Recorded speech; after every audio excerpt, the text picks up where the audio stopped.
सो जी हाँ, आप सबके लिए यहाँ पे बहुत ही बड़ी खबर है यार, जो कि ऐसे धमाके फिलहाल अगर पोस्टर यहाँ पे आते रहे तो खैर आप लोग वहाँ पे अपने सिर वहाँ पे देख सकते हो यार, जो कि यहाँ पे जल थल यहाँ पे सिवनी, जो कि यहाँ पे आप लोग वहाँ पे अनुपमा यादव जी के साथ यहाँ पे सॉन्ग आने वाला है, जो कि बस अभी से यहाँ पे लगता है, हो सकता है मैं जब यहाँ पे वीडियो बना रहा हूँ तो हो सकता है तब तक यहाँ पे सॉन्ग भी यहाँ पे रिलीज हो जाए, जो कि आप लोग वहाँ पे अभी से यहाँ पे 7:15 पर यहाँ पे सॉन्ग रिलीज होने वाला है।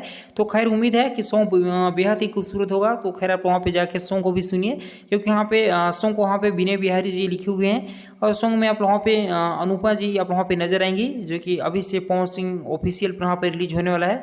तो आप वहाँ पे जाके सॉन्ग को खूब आशीर्वाद आप लोग वहाँ पे दिखाइए, और कल के लिए भी आप लोग वहाँ पे तैयार रहिए छठी मई के आस, जो कि आप वहाँ पे कल सुबह सुबह एकदम 6 बजे ही रिलीज होगा।